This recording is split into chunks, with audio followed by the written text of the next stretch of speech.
Hello, welcome back to my YouTube channel. അപ്പോൾ ഇന്നത്തെ നമ്മുടെ വീഡിയോ എന്ന് പറയുന്നത് ഒരു what I eat in a day ആണ്. പക്ഷേ എൻ്റെ what I eat in a day അല്ല, നമ്മുടെ പിള്ളേരുടെയാണ്, ബോൻ്റെ ആരോൻ്റെ ആണ്. ഇപ്പോൾ റീസെൻ്റ്ലി എൻ്റെ വ്ളോഗ്സിലെല്ലാം ബോയും ആരോയും ഇങ്ങനെ വരുന്നതുകൊണ്ട് എല്ലാവർക്കും അറിയേണ്ടത് അവരുടെ വിശേഷങ്ങളെക്കുറിച്ചാണ്. കാരണം അവരെ ട്രെയിൻ ചെയ്യിപ്പിച്ച രീതി, അതേപോലെ അവർ കഴിക്കുന്ന ഫുഡ്, അവരുടെ സ്കിൻ കെയർ പ്രോഡക്ട്സ്, അവർക്ക് യൂസ് ചെയ്യുന്ന വേറെ പ്രോഡക്ട്സ്, അതൊക്കെയാണ് എല്ലാവർക്കും അറിയാൻ ആഗ്രഹവും ഇഷ്ടമൊക്കെ. അപ്പം ഞാൻ വിചാരിച്ചു എല്ലാം കൂടെ ഒരു വ്ളോഗിൽ ചെയ്യുന്നതിലും നല്ലത് സ്റ്റെപ്പ് ബൈ സ്റ്റെപ്പ് ചെയ്യാന്നുള്ളതാണ്.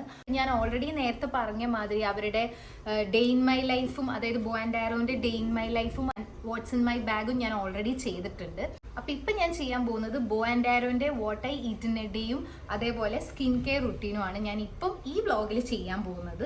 നെക്സ്റ്റ് അവരുടെ ട്രെയിനിങ്, അവർക്ക് എങ്ങനെയാണ് അവരെ ട്രെയിൻ ചെയ്യിപ്പിച്ചത്, എന്തൊക്കെ രീതിയിലാണ് അവരെ ട്രെയിൻ ചെയ്യിപ്പിച്ചത് എന്നുള്ളത് ഞാൻ അജയ് വന്നിട്ടായിരിക്കും നെക്സ്റ്റ് വ്ളോഗ് ചെയ്യുന്നത്. എനിക്ക് ഒറ്റയ്ക്ക് അവരെ ട്രെയിൻ ചെയ്യിപ്പിക്കുന്ന വീഡിയോസ് എടുക്കാൻ പറ്റത്തില്ല, ഒരാളുടെ ഹെൽപ്പ് എന്തായാലും വേണം. അപ്പം ഞാൻ വിചാരിച്ചു അജയ് വന്നിട്ട് ബോനെ ട്രെയിൻ ചെയ്യിപ്പിച്ചത് എങ്ങനെയാണ്, എന്തൊക്കെ രീതിയിലാണ് ബോനെ ട്രെയിൻ ചെയ്യിപ്പിച്ചത്, എന്തൊക്കെ കാര്യങ്ങൾ ബോയ്ക്കും ആരോയ്ക്കും അറിയാമെന്നുള്ള ഒരു വീഡിയോ, ഒരു ഡീറ്റെയിൽ ആയിട്ടുള്ള വീഡിയോ ചെയ്യാമെന്ന് ഞാൻ വിചാരിച്ചു. അപ്പം ഈ വീഡിയോയിൽ നമ്മളിപ്പോൾ കാണാൻ പോകുന്നത് ബോ ആൻഡ് ആരോൻ്റെ what I eat in a ഡേയും അതേപോലെ സ്കിൻ കെയർ റുട്ടീനുമാണ്. അപ്പം നമുക്ക് എന്തായാലും വീഡിയോയിലേക്ക് പോവാം. അപ്പോൾ ബോയ്ക്കും ആരോയ്ക്കും ഞാൻ ഒരു ദിവസം 5 ടൈമാണ് ഫീഡ് ചെയ്യാറ്. 5 ടൈം ഫീഡ് ചെയ്യാന്ന് വെച്ചിട്ടുണ്ടെങ്കിൽ 5 ടൈമും മറ്റേ ഹെവി ആയിട്ടുള്ള പ്രോപ്പർ മീൽസ് അങ്ങനെ കൊടുക്കുക എന്നുള്ളതല്ല. 5 ടൈമിൽ ഒരു തവണയാണ് പ്രോപ്പർ ആയിട്ടുള്ള അവരുടെ ഹെവി മീല് വരുന്നത്. ബാക്കി 4 മീൽസ് അവർക്ക് ചെറിയ ചെറിയ സാധനങ്ങൾ ഓരോ ടൈമിനനുസരിച്ചിട്ട് അവർക്ക് ഞാൻ ഫീഡ് ചെയ്യാണ്, അവർക്ക് ഞാൻ കൊടുക്കുകയാണ് ചെയ്യാറ്. രാവിലെയാണ് നമ്മൾ അവരെ നടത്തിക്കാൻ കൊണ്ടുപോകാറ്, വൈകുന്നേരം കൊണ്ടുപോകാറില്ല. അവർ എഴുന്നേറ്റ് അവർ രാവിലെ നടക്കാൻ പോകുന്നതിൻ്റെ മുന്നേ ഞാൻ അവർക്ക് ഫസ്റ്റ് കൊടുക്കുന്ന മീൽ എന്ന് പറയുന്നത്, അല്ലെ അവർക്ക് ഫസ്റ്റ് കൊടുക്കുന്ന ഫുഡ് എന്ന് പറയുന്നത് ആൽമണ്ട്സ് ആണ്. ആൽമണ്ട്സ് ഡോഗ്സിന് കൊടുക്കുന്നത് നല്ലതല്ല എന്നും പറയുന്നുണ്ട്, നല്ലതാണെന്നും പറയുന്നുണ്ട്, 2 രീതിയിലും പറയുന്നുണ്ട്. ആക്ച്വലി നമ്മുടെ പെറ്റ്സിനനുസരിച്ചിട്ടാണ് നമ്മൾ ഓരോ ഫുഡും അവർക്ക് ഫീഡ് ചെയ്യേണ്ടത്. ഇപ്പം ചില പെറ്റ്സ് ആൽമണ്ട്സ് കഴിക്കും, ചില പെറ്റ്സിന് ആൽമണ്ട്സ് കഴിച്ചിട്ടുണ്ടെങ്കിൽ എന്തെങ്കിലും ഹെൽത്ത് ഇഷ്യൂസ് വരും. അങ്ങനെ അത് ഓരോ പെറ്റ്സിനെ ഡിപ്പെൻഡ് ചെയ്തിട്ടാണ്. ഇവിടെ ബോയ്ക്കും ആരോയ്ക്കും ആൽമണ്ട്സ് കഴിച്ചിട്ടുണ്ടെങ്കിൽ അങ്ങനത്തെ യാതൊരുവിധ ഹെൽത്ത് ഇഷ്യൂസോ അങ്ങനത്തെ പ്രശ്നങ്ങളോ ഒന്നും ഉണ്ടാവാറില്ല. അങ്ങനെ ടോക്സിക് ആയിട്ടുള്ളൊരു ഫുഡൊന്നും അല്ല almonds for bow and arrow. അപ്പോൾ രാവിലെ എഴുന്നേറ്റിട്ടുണ്ടെങ്കിൽ ഞാൻ അവർക്ക് ബിഫോർ അവരുടെ വാക്കിൻ്റെ മുന്നേ ഞാൻ അവർക്ക് 2 ആൽമണ്ട്സ് വെച്ച് കൊടുക്കും. 2 പേർക്കും കൂടെ 2 ആൽമണ്ട്സ് ആണ് കൊടുക്കുക. ഒരു ആൽമണ്ട് ആരോ ബേബിക്ക് കൊടുക്കും, ഒരു ആൽമണ്ട് ബോയ്ക്കും കൊടുക്കും. അവരത് കഴിച്ചു കഴിഞ്ഞിട്ടാണ് അവരുടെ വർക്കൗട്ടിന് പോവാറ്. അപ്പോൾ അവർക്കൊരു വർക്കൗട്ട് ചെയ്യുമ്പോൾ അവർക്കൊരു എനർജി ബൂസ്റ്റ് ചെയ്യുന്ന മാതിരിയാണ് രാവിലെ തന്നെ ഈ ആൽമണ്ട്സ് കഴിക്കുന്നത്. അപ്പോൾ എന്തായാലും 2 പേർക്കും കൊടുക്കാം. അപ്പോൾ ആരോ ഇവിടെ ഓൾറെഡി റെഡി ആയിട്ട് നിൽക്കുന്നുണ്ട് ആൽമണ്ട് കഴിക്കാൻ വേണ്ടിയിട്ട്. ആരോ ബേബി വാ. അപ്പം ഞാൻ ഒരുപാട് ആൽമണ്ട്സ് ഒന്നും കൊടുക്കാറില്ല, ജസ്റ്റ് ഒറ്റൊരു ആൽമണ്ടേ കൊടുക്കാറുള്ളൂ 2 പേർക്കും. ഫസ്റ്റ് അവർ എഴുന്നേറ്റ് ഉടനെ തന്നെ അവർ കഴിക്കുന്ന ഫസ്റ്റ് അവരുടെ ഫുഡ് എന്ന് പറയുന്നത് ആൽമണ്ട് ആണ്. ഗുഡ് ബോയ്, ബോഗമേ സിദ്ധ. അപ്പൊ ഇതാണ് ഇവരുടെ ഫസ്റ്റ് മീൽ വരുന്നത്. ഇനി ഇവരുടെ സെക്കൻഡ് മീൽ വരുന്നത് മോർണിംഗ് വാക്ക് എല്ലാം കഴിഞ്ഞിട്ടാണ്. അപ്പം ഞാൻ എന്തായാലും ഇവരെ രാവിലെ നടക്കാനുള്ള പരിപാടിക്കെല്ലാം കൊണ്ടുപോട്ടെ. അതെല്ലാം കഴിഞ്ഞിട്ട് വേണം ഇവർക്ക് പ്രോപ്പർ ആയിട്ടുള്ള മീൽ കൊടുക്കാൻ. ഇവരുടെ ഒരു ദിവസത്തിലെ ഇവരുടെ സെക്കൻഡ് മീലാണ് ഇവരുടെ ഹെവി ആയിട്ടുള്ള പ്രോപ്പർ ആയിട്ടുള്ള മീല് വരുന്നത്. അപ്പം അത് പ്രോപ്പർ ആയിട്ടുള്ള ഇവരുടെ എക്സസൈസും വാക്കും പോട്ടിയും സുസും എല്ലാം കഴിഞ്ഞിട്ടാണ് നമ്മൾ കൊടുക്കാറ്. അപ്പം എന്തായാലും ഇവരെ വാക്കിനൊക്കെ കൊണ്ടുപോയിട്ട് തിരിച്ചു കൊണ്ടുവന്നിട്ട് നമുക്ക് കാണാം എന്താ ഇവരുടെ ഫുഡ് എന്നുള്ളത്. അപ്പോൾ നമ്മൾ പിള്ളേരെയും കൊണ്ട് രാവിലത്തെ മോർണിംഗ് വാക്കും എക്സസൈസും വർക്കൗട്ടും എല്ലാം കഴിഞ്ഞ് തിരിച്ചെത്തി. ഇനി നമ്മൾ അവർക്ക് ഫുഡ് കൊടുക്കാൻ പോവുകയാണ്. ഇതാണ് അവരുടെ സെക്കൻഡ് മീല്, അതായത് അവരുടെ ഒരു ദിവസത്തെ പ്രോപ്പർ മീൽ എന്ന് പറയുന്നത് സെക്കൻഡ് മീലാണ്. അപ്പം ഞാൻ റൈസും ചിക്കനും ആണ് കൊടുക്കുന്നത്. ഇത് ചിക്കൻ പീസും അതേപോലെ ചിക്കൻ ലിവർ, ചിക്കൻ ഗിസാഡ്, അങ്ങനെ എല്ലാം ഉണ്ട് കേട്ടോ. എല്ലാം കൂടെ മിക്സ് ചെയ്തിട്ടാണ് ഞാൻ ബോയിൽ ചെയ്യുന്നത്. ഇവിടെ ബാംഗ്ലൂർ ആകുമ്പോൾ ഞാൻ ചിക്കനാണ് കൊടുക്കാറ്. നാട്ടിൽ എൻ്റെ വീട്ടിൽ പോകുന്ന സമയത്ത് ചോറും ബീഫാണ് കൊടുക്കുക, കാരണം ബോയുടെ ഫേവററ്റ് ബീഫാണ്. ഇനി നമ്മൾ ഇതിലേക്ക് കുറച്ച് സപ്ലിമെൻറ്റ്സ് ആഡ് ചെയ്യും. ഫിഷ് ഓയിൽ തീർന്നു, അല്ലെങ്കിൽ ഞാൻ ഫിഷ് ഓയിൽ ആഡ് ചെയ്തേനെ. ഇനി ഇതിലേക്ക് കുറച്ച് ഡ്രൂൾസ് ഞാൻ ആഡ് ചെയ്തിട്ടുള്ളൂ. ഡ്രൂൾസ് എന്നല്ല, ഡോഗ് ഫുഡൊന്നും കൊടുക്കുന്നത് അത്ര നല്ലതല്ല എന്ന് എനിക്കറിയാം. പക്ഷേ ബോയ്ക്ക് ഡോഗ് ഫുഡ് ഇല്ലെങ്കിൽ അവൻ കഴിക്കത്തില്ല. അവന് അല്ലെങ്കിൽ ബീഫായിരിക്കണം. ബീഫാണെങ്കിൽ അവന് കുഴപ്പമില്ല, പക്ഷെ ചിക്കൻ ആണെങ്കിൽ അവൻ എന്തായാലും ഡോഗ് ഫുഡ് വേണം, ഇല്ലെങ്കിൽ അവന് ഇച്ചിരി ബുദ്ധിമുട്ടാണ് കഴിക്കാൻ. അപ്പം ഞാൻ ജസ്റ്റ് ഒരു പേരിന് അവൻ്റെ കണ്ണ് പൊടിയിടാൻ വേണ്ടിയിട്ട് കുറച്ച് ഡ്രൂൾസ് ഇടും. ബാക്കി കൂടുതലും ചിക്കനും ചോറും തന്നെ ഇരിക്കും. അപ്പം അതാ ബോൻ്റെ ഫുഡ് റെഡി ആയിട്ടുണ്ട്. ബോ നമുക്ക് ഫുഡ് കഴിക്കാം. കഴിക്കാം. Marquee sit. ഞാൻ എപ്പോഴും ഇവർക്ക് ഫുഡ് കൊടുക്കുന്നതിൻ്റെ മുന്നേ ഇങ്ങനെ പേപ്പർ വിരിക്കും. അത് വേറെ ഒന്നുകൊണ്ടല്ല, കാരണം എന്താ പറയുക, ബോ ഭയങ്കര മെസ്സി ആയിട്ടാണ് ഫുഡ് കഴിക്കുക. അപ്പോൾ ഇവിടെ നിലത്ത് മുഴുവനാകും. അപ്പം അതിന് ഞാനിങ്ങനെ പേപ്പർ വിരിച്ചിട്ടാണ് അവന് ഫുഡ് കൊടുക്കാറ്. Stay okay.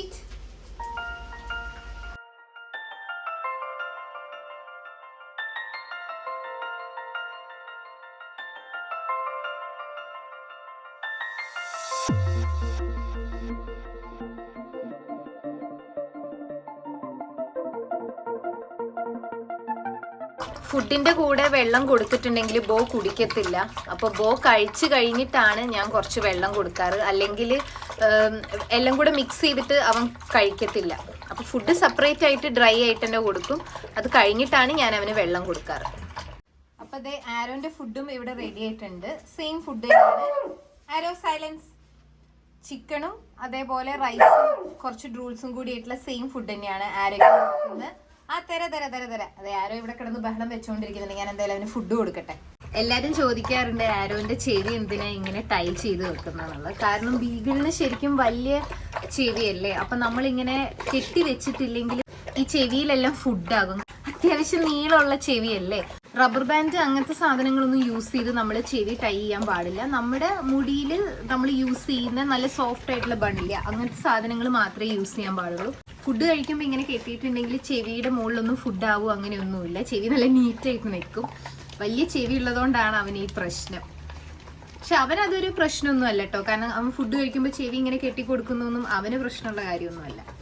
ആരോയ്ക്ക് പിന്നെ ഫുഡ് കഴിക്കുമ്പം തന്നെ ഞാൻ വെള്ളം കൊടുക്കും. കാരണം അവനങ്ങനെ വെള്ളം കൂട്ടി കൊടുത്തിട്ടുണ്ടെങ്കിലും കഴിക്കാതിരിക്കുക അങ്ങനെയൊന്നുമില്ല. അപ്പം അതുകൊണ്ട് അവന് ഫുഡ് കഴിക്കുമ്പം തന്നെ ഞാൻ വെള്ളം കൊടുക്കും. സെപ്പറേറ്റ് ആയിട്ട് വെള്ളം കൊടുക്കത്തില്ല ബോൻ്റെ മാതിരി. ആരോ ഭയങ്കര നീറ്റായിട്ടാണ് ഫുഡ് കഴിക്കുക. ഫുള്ള് പാത്രമെല്ലാം വടിച്ച് നക്കി തുടച്ച് ഭയങ്കര നീറ്റായിട്ടാണ് ഫുഡ് കഴിക്കുക. ഒരു മണി പോലും അവൻ കളയത്തില്ല. എല്ലാം നോക്കി ഫുള്ള് അവൻ കഴിക്കും. ഇനിയിപ്പോൾ രണ്ടുപേർക്കും നല്ലൊരു ഉറക്കം ഉണ്ടാവും. കാരണം ഫുഡ് അടി പരിപാടിയെല്ലാം കഴിഞ്ഞതുകൊണ്ട് കുറച്ചു നേരം ബാൽക്കണിയിലായിരിക്കും കിടക്കുക. കാരണം വൈറ്റമിൻ ഡി ഭയങ്കര നിർബന്ധമായിട്ടുള്ള കാര്യമാണ് അവർക്ക് രണ്ടുപേർക്കും.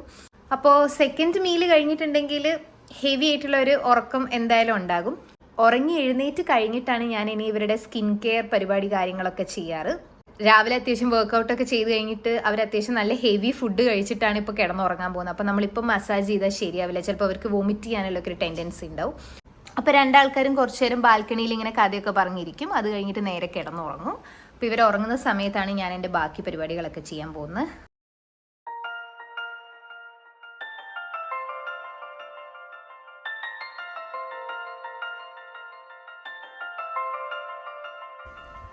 ബോബുക്കണ്ണ ഇങ്ങനെ ഉറങ്ങിയാൽ മതിയോ? നമുക്ക് സ്കിൻ കെയർ ഒക്കെ ചെയ്യണ്ടേ? ഉറങ്ങിയാൽ മതിയോ? രാവിലത്തെ ഫുഡ് കഴിച്ച് കഴിഞ്ഞിട്ട് നല്ല ഉറക്കമാണ് രണ്ടുപേരും. ബാ ബാ ബാ ബാ ബാ. അപ്പോൾ പിള്ളേരുടെ ഹെവി മീലൊക്കെ കഴിഞ്ഞ് അവർ നല്ലൊരു ഉറക്കമൊക്കെ ഉറങ്ങി എഴുന്നേറ്റ് ഇപ്പം ഇവിടെ റെഡിയായിട്ട് നിൽക്കുകയാണ്. ഹെവി ആയിട്ടുള്ള ഫുഡ് കഴിച്ചു കഴിഞ്ഞാൽ അവർക്ക് എന്തായാലും നല്ലൊരു ഉറക്കമായിരിക്കും. ആ ഉറക്കത്തിൽ ആരും ഡിസ്റ്റർബ് ചെയ്യുന്നത് അവർക്ക് ഇഷ്ടമല്ല. അപ്പം ആ ഉറക്കം എഴുന്നേറ്റ് കഴിഞ്ഞിട്ടാണ് ഞാൻ സ്കിൻ കെയർ പരിപാടികളും കാര്യങ്ങളൊക്കെ ചെയ്യാറ്. ഡെയിലി ഞാൻ കുറച്ച് സമയം അവരുടെ ഒരു സ്കിൻ കെയർ പരിപാടിക്ക് വേണ്ടി മാറ്റി വെക്കാറുണ്ട്. കാരണം വേറെ ഒന്നുമല്ല, ആരോ എസ്പെഷ്യലി ഭയങ്കര ഒരു അലർജി കൈൻഡ് ഓഫ് ഡോഗാണ്. കാരണം അവന് പെട്ടെന്ന് എല്ലാത്തിനോടും അലർജി വരുന്ന ഒരു ഡോഗാണ്. കാരണം അവന് പെട്ടെന്ന് എപ്പോഴും സ്കിന്നിൽ എന്തെങ്കിലും ഇൻഫെക്ഷൻ വരിക, ഇച്ചിങ്, അങ്ങനത്തെ പല പല പ്രശ്നങ്ങളും കൂടുതലും ഫേസ് ചെയ്യുന്ന ആരോ ആണ്. അപ്പോൾ അതുകൊണ്ട് ഞാൻ ഡെയിലി ഒരു 5 to 10 മിനിറ്റ്സ് അവരുടെ ആ ഒരു സ്കിൻ റുട്ടീൻ അല്ലെങ്കിൽ അവരുടെ ഒരു സ്കിൻ കെയറിന് വേണ്ടിയിട്ട് ഞാൻ മാറ്റി വെക്കുന്നതാണ്. ബോയ്ക്ക് പിന്നെ അത്ര വലിയ പ്രശ്നമൊന്നുമില്ല. അപ്പൊ എന്തായാലും രണ്ടുപേരും നല്ല ഉറക്കമായിരുന്നു. ഉറക്കത്തിൽ നിന്ന് ഞാൻ വിളിച്ച് എഴുന്നേൽപ്പിച്ചിട്ട് ഇവിടെ കൊണ്ടുവന്നിട്ടുണ്ട്. എന്തൊക്കെയാണ് അവരുടെ സ്കിൻ കെയർ എന്നുള്ളത് നോക്കാം. അപ്പോൾ ഫസ്റ്റ് തന്നെ നമ്മൾ അവരെ കോംപ് ചെയ്യാണ് ചെയ്യുന്നത്. ഡെയിലി നമ്മൾ അവരുടെ ഹെയർ കോംപ് ചെയ്യണം. ഇത് ആക്ച്വലി നമ്മൾ യൂസ് ചെയ്യുന്ന കൈൻഡ് ഓഫ് ബ്രഷാണ്. ഇവർക്ക് കോംപ് ചെയ്യാൻ പറ്റുന്ന ബ്രഷ് ഉണ്ടായിരുന്നു, പക്ഷെ അത് കഴിഞ്ഞ ദിവസം പൊട്ടിപ്പോയി എൻ്റെ കയ്യിൽ നിന്ന്. അപ്പോൾ പിന്നെ എനിക്ക് പുറത്തു പോയി വാങ്ങാൻ പറ്റുന്ന ഒരു സിറ്റുവേഷൻ അല്ല. കാരണം അജയും ഇവിടെ ഇല്ല. ഞാൻ യൂസ് ചെയ്തുകൊണ്ടിരുന്ന ഒരു പഴയ കോമ്പാണിത്. അപ്പം ഞാൻ ഇത് കഴുകി വൃത്തിയാക്കി ഉണക്കി എടുത്താണ്. അപ്പം ഇത് അവർക്ക് യൂസ് ചെയ്യാമെന്ന് ഞാൻ വിചാരിച്ചു.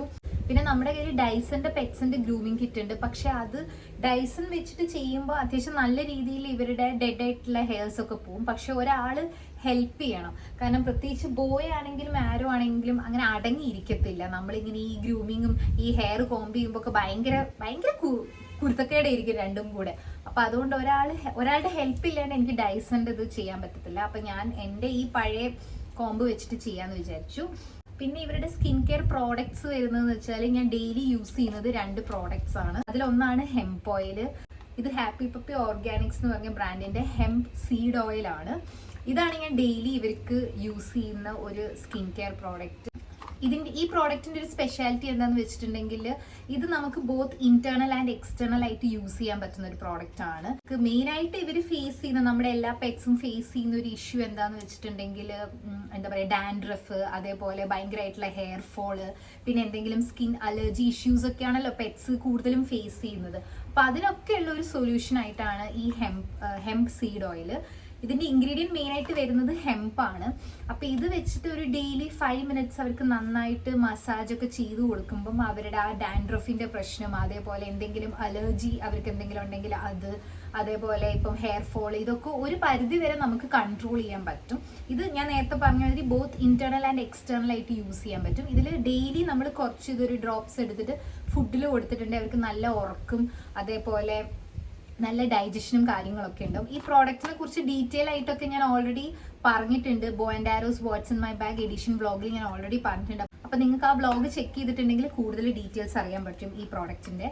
അതേപോലെ ഞാൻ യൂസ് ചെയ്യുന്ന വേറൊരു പ്രോഡക്റ്റ് ആണ് സ്കൂബി ഡബ് ഡബ്. അപ്പൊ അതിന്റെ പാക്കേജ് എൻ്റെ കയ്യിലില്ല, അല്ലെങ്കിൽ നിങ്ങൾക്ക് കാണിച്ചു തരുന്നത്. എനിക്ക് യൂസ് ചെയ്യാൻ എളുപ്പമായിട്ട് ഞാൻ ഇതുപോലെ ഒരു പാത്രത്തിൽ ഇട്ട് വെക്കുക ചെയ്യുക. സ്കൂബി ഡബ് ഡബ് എന്ന് പറഞ്ഞ ഈ പ്രോഡക്റ്റ് വരുന്നത് ബാക്ക് ഇൻ ദ ഡേ എന്ന് പറഞ്ഞ ബ്രാൻഡിന്റെ ആണ്. പിന്നെ അതേപോലെ നമ്മൾ സ്കൂബി ഡബ് ഡബ് എന്ന് പറഞ്ഞ ഈ പ്രോഡക്റ്റ് യൂസ് ചെയ്യുമ്പം ഇവരുടെ ദേഹത്ത് അങ്ങനെ ടിക്സും അങ്ങനത്തെ സാധനങ്ങളൊന്നും വരത്തില്ല. നമ്മൾ കാരണം ഡെയിലി നമ്മൾ പോട്ടി സുസുന് ഇവരെ പുറത്തു കൊണ്ടുപോകുന്നല്ലേ. അപ്പൊ ജസ്റ്റ് രാവിലെയും വൈകുന്നേരം നമ്മളൊരു പൗഡർ പോലെ ജസ്റ്റ് ഈ പൊടി എടുത്തിട്ട് കുറച്ച് ഇവരുടെ ദേഹത്ത് ഇങ്ങനെ കൊട്ടി കൊടുത്തിട്ടുണ്ടെങ്കിൽ ഇവർക്ക് അങ്ങനെ ടിക്സിന്റെ യാതൊരു പ്രശ്നം ഉണ്ടാവത്തില്ല. കാരണം ഞാനിത് ഈ ഒരു പ്രോഡക്റ്റ് കഴിഞ്ഞ് 2 to 3 years ആയിട്ട്, ഇവർക്ക് ഇപ്പൊ 3 വയസ്സായി, 2 years ആയിട്ടോളം ഞാൻ യൂസ് ചെയ്യുന്നതാണ്. ടിക്സിന്റെ യാതൊരു പ്രശ്നം ഉണ്ടാവില്ല. കാരണം നമ്മുടെ പെറ്റ്സ് എല്ലാം ഫേസ് ചെയ്യുന്ന ഒരു ഇഷ്യൂ ആണ് ടിക് ഫീവർ എന്ന് പറഞ്ഞിട്ടുള്ളത്.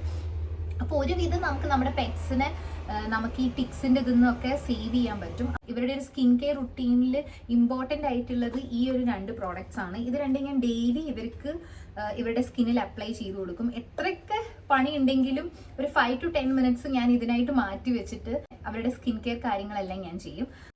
ബോയ്ക്ക് അങ്ങനെ ഒരുപാട് ഡെഡ് ആയിട്ടുള്ള ഹെയർസ് ഒന്നും ഇല്ല. കാരണം അവൻ്റേതൊരു ഷോർട്ട് കോട്ട് ആയതുകൊണ്ട് അവനങ്ങനെ ഇപ്പൊ കോംബ് ചെയ്തിട്ടില്ലെങ്കിലും കുഴപ്പമൊന്നുമില്ല. കാരണം അവനങ്ങനെ ഒത്തിരി ഹെയർസോ കാര്യങ്ങളൊന്നും ഉണ്ടാവത്തില്ല. ഷെഡിങ്ങും ഭയങ്കര കുറവാണ്. അമേരിക്കൻ ബുള്ളി ബ്രീഡുകൾ മൊത്തം അങ്ങനെയാണ്. നമുക്ക് അത്ര ഒരു ഷെഡിങ് ഒന്നും ഇല്ലാത്തൊരു ബ്രീഡാണ്. നമുക്ക് മെയിൻറ്റെയിൻ ചെയ്യാനും എല്ലാം ഭയങ്കര ഈസിയാണ് ഇവര്. നല്ലതുപോലെ ജസ്റ്റ് ഹെയർ എല്ലാം കോംബ് ചെയ്ത് കഴിഞ്ഞിട്ടാണ് ഞാൻ ഹെംപ് ഓയിൽ അപ്ലൈ ചെയ്യുക. ഇതാണ് ഇതിന്റെ ടെക്സ്ചർ വരുന്നത്. ഒലിവ് ഓയിലൊക്കെ പോലെ ഇരിക്കും ഇത് കാണാൻ. ബോബുന് ഭയങ്കര ഇഷ്ടമാണ് ഇങ്ങനെ എന്നും ഹെംപ് ഓയിൽ തേപ്പിച്ചിട്ട് ഒരു 2 മിനിറ്റ്സ് അല്ലെങ്കിൽ ഒരു 5 മിനിറ്റ്സ് ഇങ്ങനെ മസാജ് ചെയ്യുന്നതിന് ഭയങ്കര ഇഷ്ടമുള്ളൊരു കാര്യമാണ്. ഞാനും അജയും ഉണ്ടെങ്കിൽ ഞങ്ങൾ ഒന്നിച്ചിട്ടാണ് ഈ പരിപാടിയൊക്കെ ചെയ്യുക. അജയാണ് കൂടുതലും ബോയ്ക്ക് മസാജ് ചെയ്ത് കൊടുക്കുക. കാരണം അജയ് മസാജ് ചെയ്യുന്നതാണ് അവന് ഇഷ്ടം. എൻ്റെ ഡാഡ് മസാജ് ചെയ്യുന്നതാണ് അവന് കൂടുതലും ഇഷ്ടം. ബോയ്ക്ക് മസാജ് ചെയ്യുന്നൊക്കെ ഭയങ്കര ഇഷ്ടമായതുകൊണ്ട് തന്നെ ബോ നിന്ന് തരും. പക്ഷെ ആരോ അങ്ങനെയല്ല, ആരോ അങ്ങനെ നിന്നൊന്നും തരത്തില്ല. നമ്മൾ പിടിച്ചു വെച്ചിട്ട് വേണം ആരോനെ മസാജ് ചെയ്യിപ്പിക്കാൻ. ഇതുപോലെയാണ് സ്കൂബി ഡബ് ഡബ്. ഒരു മഞ്ഞ കളർ ഇതാണ്. ജസ്റ്റ് പുറത്ത് ഇങ്ങനെ ജസ്റ്റ് നമ്മൾ പൗഡറൊക്കെ ഇടുന്ന മാതിരി ജസ്റ്റ് ഇങ്ങനെ കൊട്ടി കൊടുക്കും. ഇതിന് നല്ലൊരു സ്മെല്ലും കൂടിയാണ്. പിന്നെ ഇപ്പം നമ്മളിപ്പോൾ അവരെ വാക്കിനൊക്കെ പുറത്ത് കൊണ്ടുപോകുമ്പം ടിക്സിന്റെ എന്തെങ്കിലും പ്രശ്നം ഉണ്ടാവുന്നുള്ളതൊന്നും നമുക്ക് ടെൻഷൻ ആവേണ്ട കാര്യമില്ല. പിന്നെ ബൂബുവിന്റെ സ്കിൻ പ്രപ്പ് ഒക്കെ കഴിഞ്ഞു. ബൂബിന്റെ പരിപാടി കഴിഞ്ഞു. വാ, ഇനി അടുത്ത ആരോന്റെ ആണ് കുറച്ച് സമയം എടുക്കുന്നത്. കാരണം ആരോ മര്യാദയ്ക്ക് നിന്ന് തരത്തൊന്നുമില്ല. പിന്നെ ആരോ ഇവിടെ ഇരുന്നേ. പിന്നെ ബോനെ വെച്ച് നോക്കുമ്പം കുറച്ചുകൂടിയും ഹെയർസ് ഒക്കെ ഉള്ളത് ആരോയ്ക്കാണ്. കാരണം പിന്നെ ആരോയ്ക്ക് അത്യാവശ്യം നല്ല രീതിയിൽ ഷെഡിങ് ഒക്കെ ഉണ്ടാകും. ഒരു സമ്മറൊക്കെ ആകുമ്പം അവൻ അത്യാവശ്യം നല്ല രീതിയിൽ ഷെഡിങ് ഒക്കെ വരുന്നതാണ്. ഇതെന്താണ് ആരുട്ടാ ഹെയർ ഫോള്?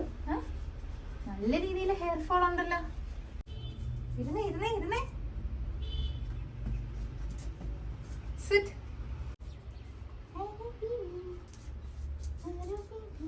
കോംബ് ചെയ്യുന്നത് ആരോഗ്യം അത്യാവശ്യം ഒരു ഇഷ്ടമുള്ള പരിപാടി ആയതുകൊണ്ട് നിന്നുതരും. പക്ഷെ എപ്പോഴും അങ്ങനെ നിന്നിരത്തൊന്നുമില്ല. പൊതുവെ രണ്ടുപേർക്കും ഈ ഒരു അവരുടെ സ്കിൻ കെയർ ചെയ്യുന്ന സമയം ഭയങ്കര ഇഷ്ടമുള്ള സമയമാണ്. ഇപ്പോൾ ബോനെ നമ്മൾ ഡെയിലി കോംബ് ചെയ്തിട്ടില്ലെങ്കിലും ആരോനെ ഡെയിലി കോംബ് ചെയ്യണം. കാരണം അത്യാവശ്യം ഷെഡിങ് അവരുണ്ട്. എനിക്കങ്ങനെ ശരിക്കും ഒന്ന് മസാജ് ചെയ്യാൻ അറിയത്തില്ല. അജയാണ് ഇവരെ കറക്റ്റായിട്ട് മസാജ് ചെയ്ത് കൊടുക്കുക.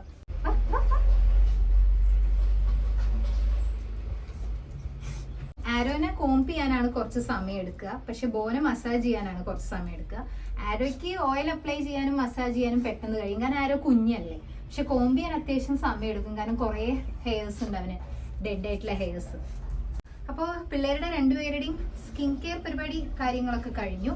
ഇതാണ് അവർക്ക് ഞാൻ ഡെയിലി ചെയ്യുന്ന ഒരു സ്കിൻ കെയർ. ഒരു 5 to 10 minutes ഇതിനു വേണ്ടി നമ്മൾ എന്തായാലും സമയം കണ്ടെത്തണം. അപ്പം ഇനിയിപ്പം അടുത്ത ഇവരുടെ പരിപാടി എന്താണെന്ന് വെച്ചിട്ടുണ്ടെങ്കിൽ ഇനി നന്നായിട്ട് കിടന്നുറങ്ങും. കാരണം മസാജൊക്കെ കഴിഞ്ഞാണല്ലോ. അപ്പം ഇനി നല്ലൊരു ഉറക്കം ഉണ്ടാകും. ആ ഉറക്കം ഉറങ്ങി എഴുന്നേൽക്കുമ്പോഴാണ് ഞാൻ ഇവർക്ക് 3rd മീൽ കൊടുക്കാറ്. 3rd മീൽ എന്ന് പറയുന്നത് അങ്ങനെ ഹെവി ആയിട്ടുള്ളതല്ല, കൂടുതലും ലിക്വിഡ് ആയിട്ടുള്ളതായിരിക്കും. കാരണം ഇപ്പം എന്തെങ്കിലും പാല് അല്ലെങ്കിൽ ചിക്കൻ സ്റ്റോക്ക് അങ്ങനെ എന്തെങ്കിലും ആയിരിക്കും കൊടുക്കുക. ബോ ഓൾറെഡി പോയി കിടന്നു. ഇനി ആരുട്ടിനും പോയി കിടന്നുറങ്ങിക്കാം. മസാജൊക്കെ കഴിഞ്ഞിട്ടുണ്ടെങ്കിൽ പിന്നെ ഒരു ബോധവും പരബോധവും ഇല്ലാത്ത രീതിയിലായിരിക്കും കിടന്നുറങ്ങുക. ദേ ആരൊക്കെ നല്ല കൂർക്കം വലിച്ചിട്ടുള്ള ഉറക്കമാണ്.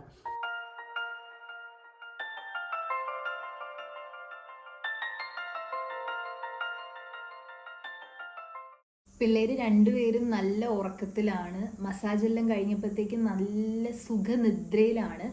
അപ്പോൾ ഇനി രണ്ടാൾക്കാരെയും വിളിച്ചിട്ട് വേണം അവർക്ക് അവരുടെ 3rd മീൽ കൊടുക്കാൻ വേണ്ടിയിട്ട്. ഞാൻ നേരത്തെ പറഞ്ഞ മാതിരി ലിക്വിഡ് ആയിട്ടുള്ളതാണ് അവരുടെ 3rd മീൽ. ഇപ്പോൾ ചിക്കൻ സ്റ്റോക്കോ അല്ലെങ്കിൽ പാലോ അങ്ങനെ എന്തെങ്കിലും ആയിരിക്കും.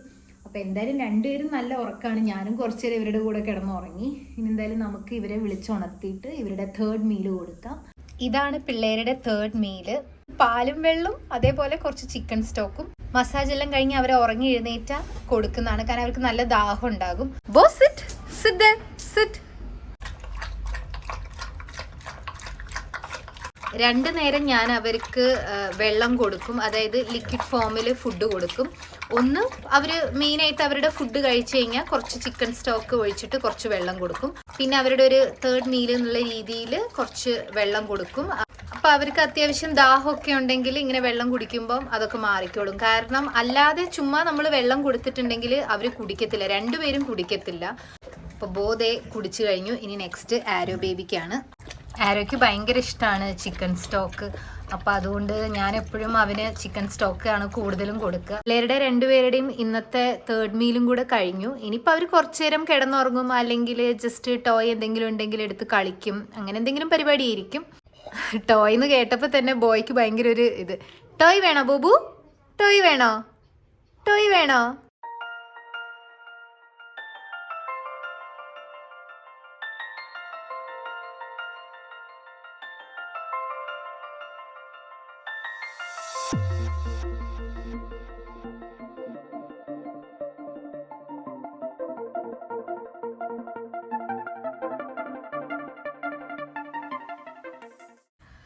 അപ്പോൾ അതേ നമ്മൾ പിള്ളേരുടെ 4th മീൽ റെഡിയാക്കുകയാണ്. സ്നാക്സ് ആയിട്ട് ഞാൻ അവർക്ക് കൊടുക്കുന്നത് ബ്രെഡാണ്. ബ്രെഡും അതേപോലെ പംകിനും ആണ് ഞാൻ അവർക്ക് കൊടുക്കുന്നത്. പംകിൻ നമ്മൾ തോടോടുകൂടി വേവിച്ചിട്ട് ജസ്റ്റ് ഇങ്ങനെ സ്പൂൺ കൊണ്ട് എടുക്കുക ചെയ്യാറ്. പംകിൻ ശരിക്കും ഭയങ്കര നല്ലതാണ് കേട്ടോ. ഡൈജഷനൊക്കെ വളരെ നല്ലതാണ് പെറ്റ്സിന് കൊടുക്കുന്നതിന്.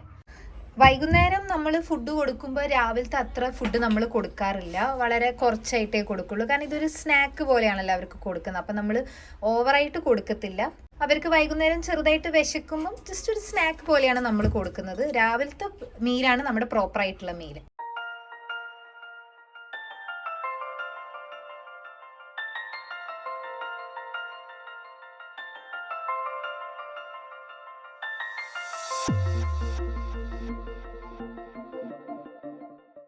വൈകുന്നേരം നമ്മൾ സ്നാക്സ് കൊടുത്തു കഴിഞ്ഞാലും കുറച്ച് വെള്ളം അവർക്ക് കൊടുക്കും. അപ്പം അവർക്ക് അഥവാ ദാഹിക്കുന്നുണ്ടെങ്കിലോ എന്നുള്ള അറിയത്തില്ലല്ലോ. ആരോ സ്നാക്കും വെള്ളമൊക്കെ കഴിച്ചു കഴിഞ്ഞു. ഇപ്പോൾ ബോ വെള്ളം കുടിച്ചുകൊണ്ടിരിക്കുകയാണ്. ഇനിയിപ്പോൾ ഇത് കഴിഞ്ഞിട്ട് നമ്മൾ അവരെ രണ്ടുപേരും വൈകുന്നേരത്തെ പോട്ടി സൂസുവിന് പുറത്തു കൊണ്ടുപോകും. അത് കഴിഞ്ഞ് ബിഫോർ ബെഡ് അവർക്കൊരു ചെറിയ മീലും കൂടി ഉണ്ട്. അതും കൂടെ ആയാൽ അവരുടെ ഇന്നത്തെ ഫുഡ് അടി പരിപാടിയെല്ലാം കഴിയും. അപ്പോൾ ബോ എന്തായാലും വെള്ളം എല്ലാം കുടിച്ചു കഴിഞ്ഞു. അപ്പം ഞാനിനി അവരെ പുറത്ത് വാക്കിന് കൊണ്ടുപോട്ടെ, അവരുടെ ഈവനിങ് വാക്കിന് കൊണ്ടുപോട്ടെ. അങ്ങനെ പിള്ളേരുടെ വൈകുന്നേരത്തെ പോട്ടി സൂസും ഈവനിങ് വാക്കും എല്ലാം കഴിഞ്ഞ് ഞങ്ങൾ തിരിച്ചെത്തി. ഞാനൊന്ന് ഫ്രഷ് ആയിട്ടൊക്കെ വന്നാണ്. ഇനി നമ്മുടെ പിള്ളേരുടെ മീൽ എന്ന് പറയുന്നത് ഒരു ചെറിയ ബനാനയാണ്. അപ്പം ഇതാണ് ഇവരുടെ 5th മീല്. അതേപോലെ ഒരു ദിവസത്തെ ഇവരുടെ ലാസ്റ്റ് മീൽ എന്ന് പറയുന്നതും ബനാന തന്നെയാണ്. ഇപ്പം എല്ലാ ദിവസവും നമ്മൾ ഒരു ഫ്രൂട്ടോ അങ്ങനെ എന്തെങ്കിലും ഡോഗ്സിന് കൊടുക്കുന്നത് വളരെ നല്ലതായിരിക്കും. അത് ബനാന തന്നെ ആവണമെന്നില്ല, നമുക്ക് വേണമെങ്കിൽ ആപ്പിൾ ആവാം, പപ്പായ ഒക്കെ വേണമെങ്കിൽ നമുക്ക് കൊടുക്കാം. പക്ഷെ ഗ്രേപ്സ് ഒന്നും നമുക്ക് കൊടുക്കാൻ പറ്റത്തില്ല. ഏറ്റവും നല്ലൊരു ഫ്രൂട്ട് പെറ്റ്സിന് കൊടുക്കാൻ പറ്റുന്നത് ബനാനയും അതേപോലെ ആപ്പിളും ആണ്. അപ്പോൾ ഞാൻ എല്ലാ ദിവസവും ഇവർക്ക് ഇവരുടെ ഒരു ലാസ്റ്റ് മീൽ എന്ന് പറഞ്ഞിട്ട് ബനാനയാണ് കൊടുക്കാറ്. കാരണം അത് ആക്ച്വലി അജയുടെ കണ്ടുപിടുത്താണ്. അജയ് പറയുന്നത് രാത്രി ഒരു ബിഫോർ ബെഡ് ഇവർക്കൊരു ബനാന കൊടുത്തിട്ടുണ്ടെങ്കിൽ നെക്സ്റ്റ് ഡേ രാവിലെ ഇവരുടെ പോട്ടി സുസു പരിപാടികളൊക്കെ ഭയങ്കര ഈസി ആവുന്നതാണ് അജയുടെ ഒരു കണ്ടുപിടുത്തം. പക്ഷെ ലാസ്റ്റ് മീൽ എന്ന് പറയുമ്പം ഇതങ്ങനെ നേരെ ബിഫോർ ബെഡ് കൊടുക്കുകയല്ല ചെയ്യുന്നത്. മാക്സിമം പോയിട്ടുണ്ടെങ്കിൽ ഒരു 7 o'clock അതിൻ്റെ മുന്നേ ആയിട്ടാണ് നമ്മൾ ബനാന കൊടുക്കുന്നത്. അല്ലാതെ നമ്മൾ ജസ്റ്റ് ബിഫോർ ബെഡ് അല്ല ഇവർക്ക് ഫുഡ് കൊടുക്കുക. കാരണം നമ്മുടെ മാതിരിയല്ല, ഇവർക്ക് ഫുഡ് ഡൈജസ്റ്റ് ആവാൻ കുറച്ച് സമയമൊക്കെ എടുക്കും. അപ്പോൾ ഒരു 7 മണി മാക്സിമം ഒരു 7:30 മുന്നേ ആയിട്ടാണ് നമ്മൾ ഇവർക്ക് ഫ്രൂട്ട് കൊടുക്കുക, അതായത് ബനാന കൊടുക്കുക. അപ്പോൾ രണ്ടുപേരും ഇവിടെ വെയിറ്റ് ചെയ്യുന്നുണ്ട്. രണ്ടുപേർക്കും ഭയങ്കര ഇഷ്ടമാണ് കേട്ടോ. അപ്പോൾ ഫസ്റ്റ് ആരോ ബേബിക്ക് കൊതി കാരണം എൻ്റെ കയ്യിൽ നിന്ന് വീണുപോയി. ബോ കം ദിസ് സൈഡ്. ഒരു ബനാന ആരോ ബേബിക്കും ഒരു ബനാന ബോബുനാണ്. ആരോ ശരിക്കും കൊതി കാരണം ഒന്ന് വിഴുങ്ങുക ചെയ്യാറ് പഴം മൊത്തത്തിൽ. അതുകൊണ്ട് എന്താ നല്ലതുപോലെ പഴം കഴിക്കുന്നതുകൊണ്ട് നെക്സ്റ്റ് ഡേ ആരോൻ്റെ പരിപാടിയൊക്കെ ഈസി ആയിരിക്കും. അപ്പം ഇതൊക്കെയാണ് ബോ ആൻഡ് ആരോ ഒരു ദിവസം കഴിക്കുന്ന അവരുടെ ഫുഡ്. ഞാൻ നേരത്തെ പറഞ്ഞ മാതിരി 5 ടൈമാണ് ഞാൻ അവരെ ഫീഡ് ചെയ്യാറ്. അതിൽ ഒരു തവണയാണ് ഹെവി ആയിട്ടുള്ള അവരുടെ പ്രോപ്പർ ആയിട്ടുള്ള മീൽസ് വരുന്നത്. ബാക്കിയെല്ലാം കുട്ടി കുട്ടി ആയിട്ടുള്ള ഫുഡ് ഐറ്റംസ് ആണ്. അപ്പം നിങ്ങൾക്ക് എല്ലാവർക്കും ബോ ആൻഡ് ആരോന്റെ what we eat in a day video ഇഷ്ടപ്പെട്ടെന്ന് വിചാരിക്കുന്നു. അപ്പം അടുത്ത വീഡിയോയിൽ കാണുന്നവരെ this is cat girl and Bo and Arrow signing off. Bo bye പറഞ്ഞേ.